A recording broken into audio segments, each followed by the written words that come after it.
Greta Thunberg, welcome to the program. Thank you. You know, you've taken the world by storm. How did you start being an activist? What was it and when was it? I started this summer in August, and I sat in front of the Swedish Parliament and I school striked for the climate. And then after that I have sat every Friday. And so I'm going to continue to do that until Sweden is in line with the Paris Agreement. And how much support do you get? Do you get noticed when you are not in school and when you're sitting on the steps of the Swedish Parliament?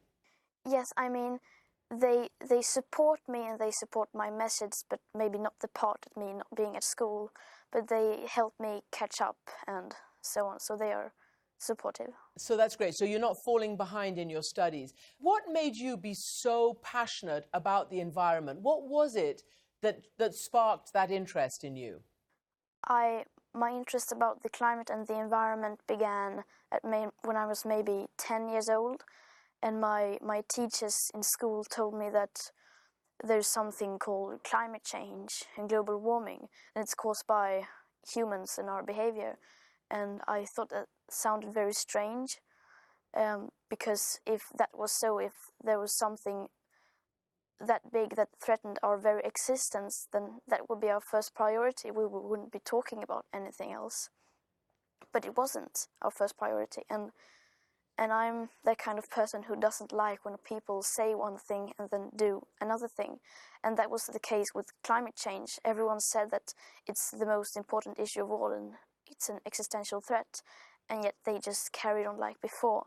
And so I started reading about it. And the more I read about it, the more I understood. And once you fully understand the climate crisis, you cannot understand it, then you're stuck.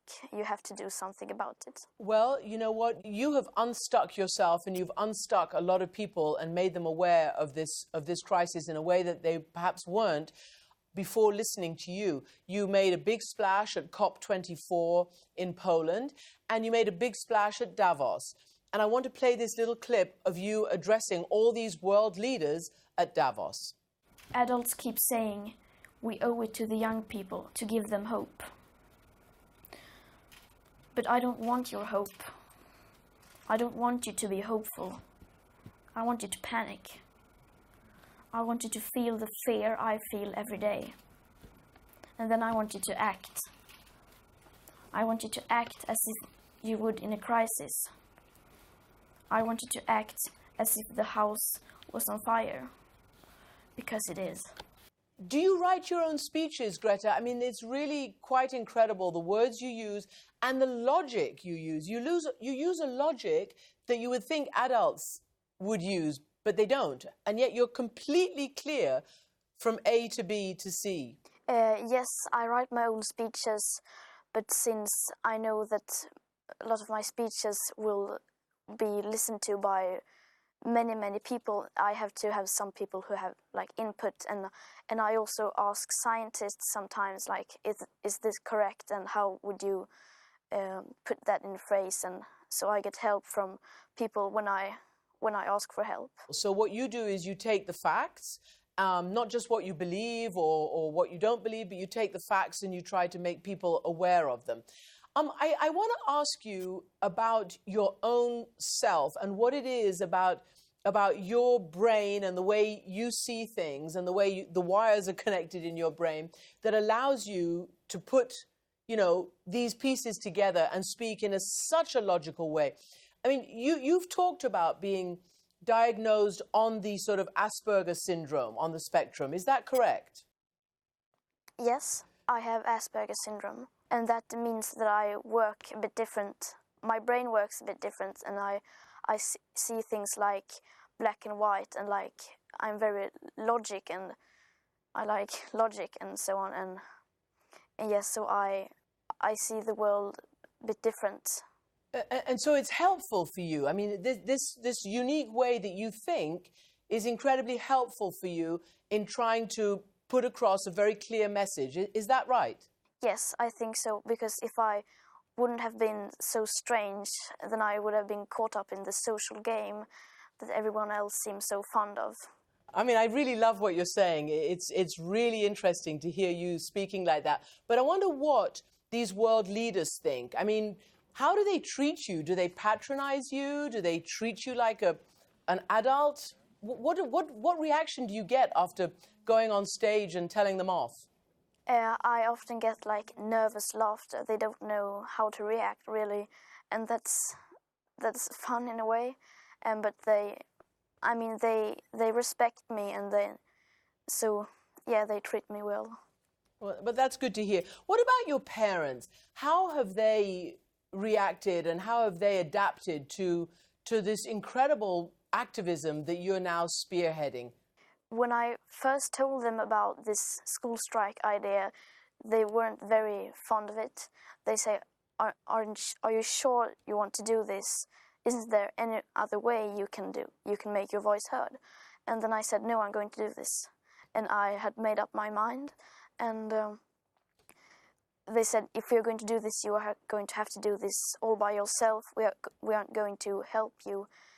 And yeah, but I mean, they understand why I'm doing it, and they can't stop me from doing it. So, yeah. And have they changed their habits? I think I read that your mother, I think it's your mum, who doesn't fly on planes anymore. Is that right, or am I thinking of somebody else? Yeah, my whole family has stopped flying, and my mother, she was an opera singer, and she had to fly to be able to do concerts and to work, and so she kind of had to change career. I made her change career because my parents were standing up for like human rights and so on.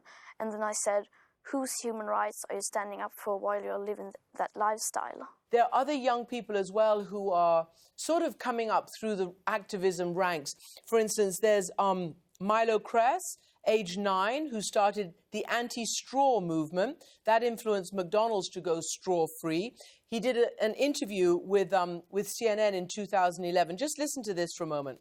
Sometimes I think we forget that every straw we use, every piece of plastic, will be here on Earth, somewhere on Earth, even when my grandchildren are born, long after that. I think we should live our lives in a sustainable way so that we leave only good impacts on the Earth.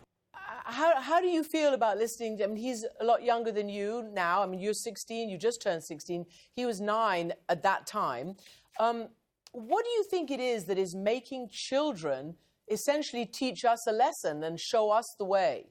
I think that we children, we understand this in a way that adults don't. But I think that many children sort of understand this, and they understand if they would get all the information needed, they would do what was required from them, and they would stand up and make their voices heard.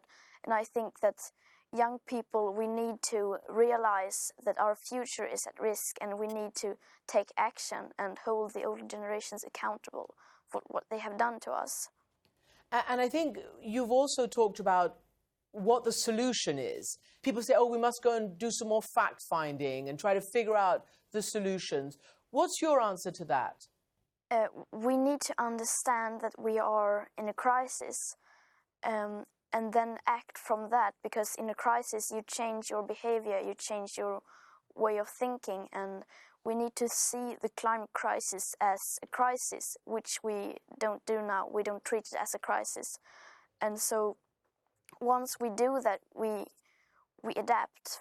Humans are very adaptable. Mm-hmm. And then some people say that, oh, there's no black and white issue, but that is not true. The climate crisis is black and white, because either we start a chain reaction beyond human control or we don't. Either we stop the emissions or we don't. That is as black or white as it gets. There are no grey areas when it comes to survival. Greta, are you going to keep this up is this going to be your life's work? Yes, I think so. Hopefully I won't be doing this for too long, because that means everything's fixed. But I probably will be doing this for a long time. Very well said. Greta Thunberg, thank you so much indeed for joining me. Thank you.